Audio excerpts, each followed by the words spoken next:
Want to clear GR70s and Necromancer for Season 16 as quickly as possible with a really easy build to put together? Then check out this video. Hi guys, it's Filthy Casual. I hope you're having a great day. Thanks for watching.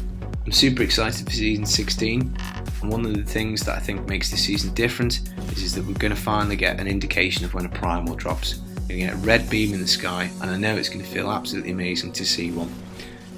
Another really good change is that you're actually going to get a guaranteed primal once you clear GR70. So you have to clear GR70 to unlock them anyway, and you get one for free.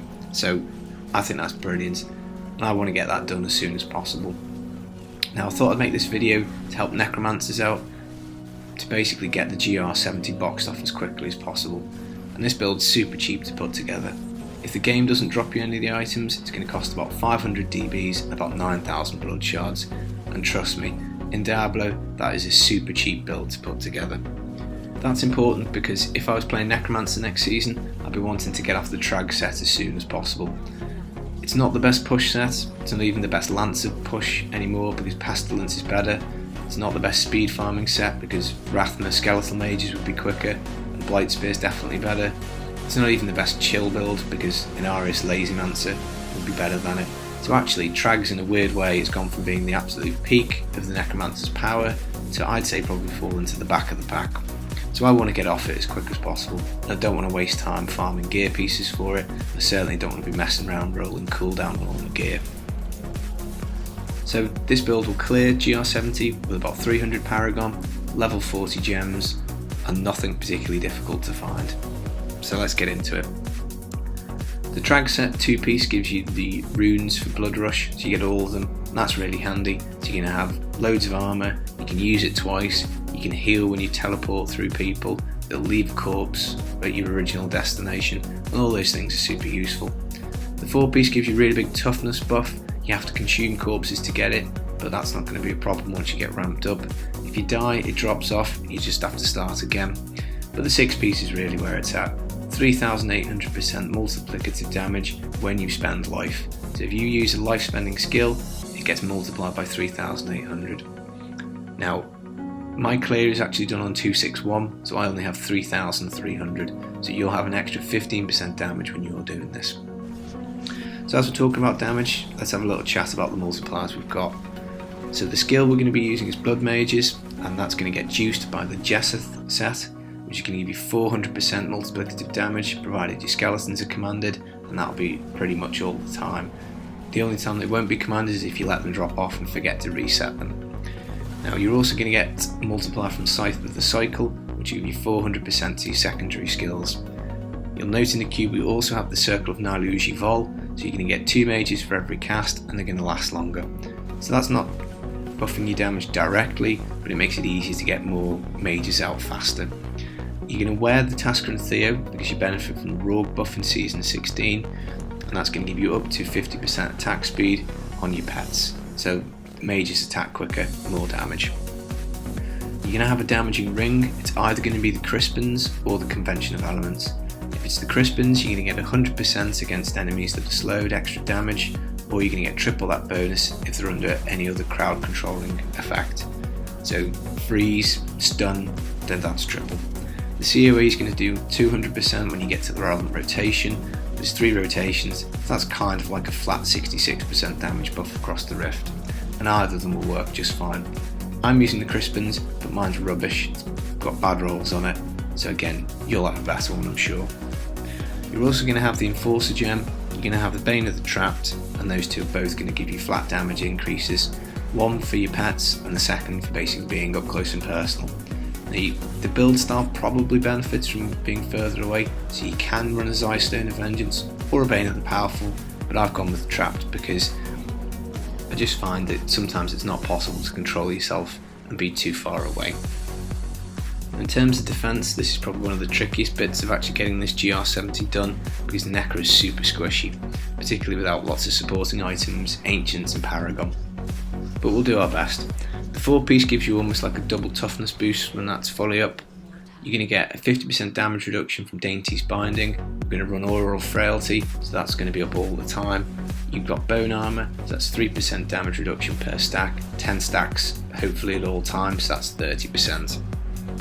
You're also going to use your skeletons like a meat shield, so you'll hide behind your mages whilst they do the damage, and that's quite useful. So if you get a map that's like corridor based, that's perfect for this. You just hide behind them and let them do all the damage. You're also going to have quite a lot of recovery because you're running Devour Cannibalise, so every time you consume a corpse you're going to get 3% life. You're also going to get life every time you kill something from the Reaping passive. Last item you're going to have is you're going to take a defensive gem. I've gone with the Esoteric Alteration in the footage, but you could use the Gizzard for the life regen and the shield. And as we said earlier, you get all the runes on Blood Rush, so you're also going to have potency up quite a lot of the time. That's going to give you extra armour. Now for Season 16 with the Rogue buff, you're going to be able to take off the Ring of Royal Grandeur, which I'm wearing, and you can go for a defensive ring. If you're lucky and you've got both the COE and the Crispins, I'd probably wear them, but you could pick up a defensive ring, and we'll go through some options later. So whilst I die in my footage, you'll probably find it a little bit easier for Season 16 with the Rogue buff to stay alive. Now resource is potentially a little bit tricky because there's no generator in the build, and the mages are quite thirsty on resource, and you need to get 10 of them out to be doing your maximum damage. But we're going to alleviate that by wearing the Reaper's Wraps, which are craftable, and what that means is when you consume a health globe, your primary resource goes up. When paired with the Life from Death passive, this is really powerful because every time you consume a corpse, you've got a 20% chance a health globe will drop. So think of it like this: every 5 corpses you consume, one of them is going to give you a globe. Now you're also going to be getting 2% essence per kill from Reaping, and you're also going to be getting essence from Devour Cannibalise. So consuming corpses will give you essence, killing stuff will give you essence, consuming corpses will give you health globes, and consuming them will get you essence. So the build really ramps up when you get the 10 mages up. You'll do loads of damage, kill loads of stuff, get loads of corpses, and you'll be absolutely fine on resource. Trash is definitely this build's friend. So looking at the skills, just a quick summary of those: you've got Blood Rush with all the runes, you've got Bone Armour with Dislocation, you're going to be using the Command Skeletons with the Freeze rune, you're going to be using Aura of Frailty, Devour Cannibalise on Numlock, and then obviously the Skeletal Mage is Blood Mage, which is going to be all your damage. Now if you're not using the Crispins, you could swap out the Stun for Bone Armour, and you could swap out the Freeze on the Skeletons if you wanted. I'd leave both of them personally because they're quite useful defensively, because you can lock enemies in place. As for the passives, we're going to be using 5 because you're going to be crafting yourself a Hellfire Amulet, and the first 3 are really important, the next 2 are okay, and then I'll give you some options just in case you roll them on your Hellfire. So first off is Extended Servitude. This is a must, it means your mages last longer.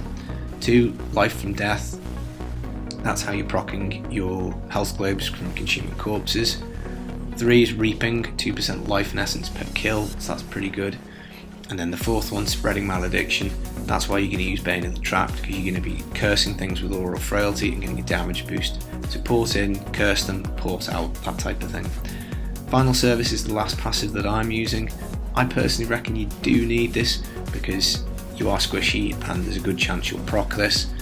It's a bummer, your minions disappear, but I'd run it with it. Now you could take Overwhelming Essence, more mages, you could take Blood for Blood and remove the health cost of your next blood spell, but I'd go with those 5 that I've mentioned, but if you get one of the others on your Hellfire, just roll with it. And as I say, you've got a nice choice for your last gear slot. Your ring, you can go attacking or defensive. So in terms of getting the pieces, it's actually dead easy. You obviously get your 5 pieces of Trags completely free.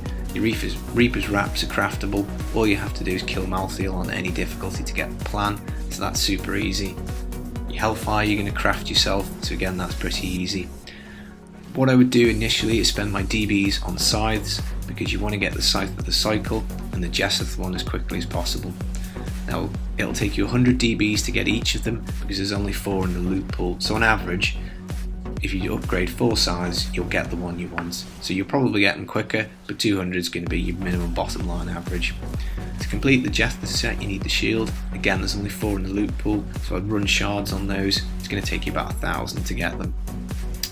Now, I would be making a level 1 Necro as well, and I'd go back and I'd roll for rings at level 1 to get the Skeletal Mage ring, because that'll take about 1,000, 1,200 shards to roll. but it's guaranteed. If you look at trying to find this generally in the loot pool, it's going to take forever, so I definitely do that. I'd roll shards for gloves, and I'd roll shards for the belt, because the Tasker and Theo and the Dainty Spaniel will both set you back about 3,250 shards. I'd also be spending my DBs on rings, and I wouldn't be spending shards on them because there's quite a lot of them in the loot pool, and you obviously want to be getting one specific one.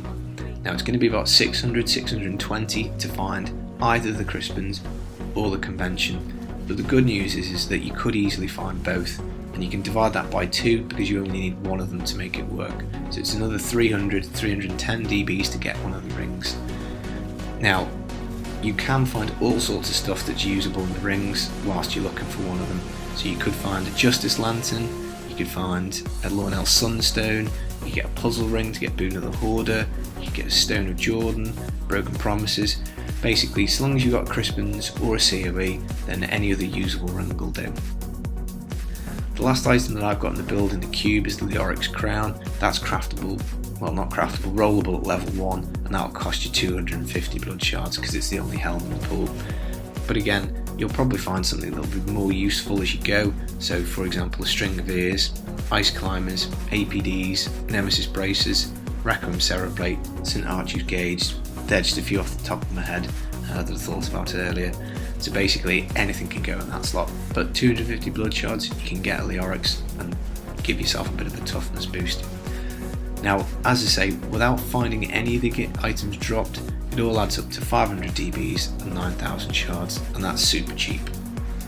One item definitely to look out for whilst leveling or at level 70 is a puzzle ring, because if you can get the Boon of the Hoarder gem, once you get that ranked up, you can also go back to level 1 and spend 500 shards rolling yourself a guaranteed gold wrap, because there's only 2 belts in the loot pool. You then put that in a cube, combine it with the Boon of the Hoarder, and you're essentially invincible. So all you need to worry about is your multiplier, so that's something to look out for, and you'll be able to do really high level content, not in GRs, to farm up the rest of the gear pieces and the mats.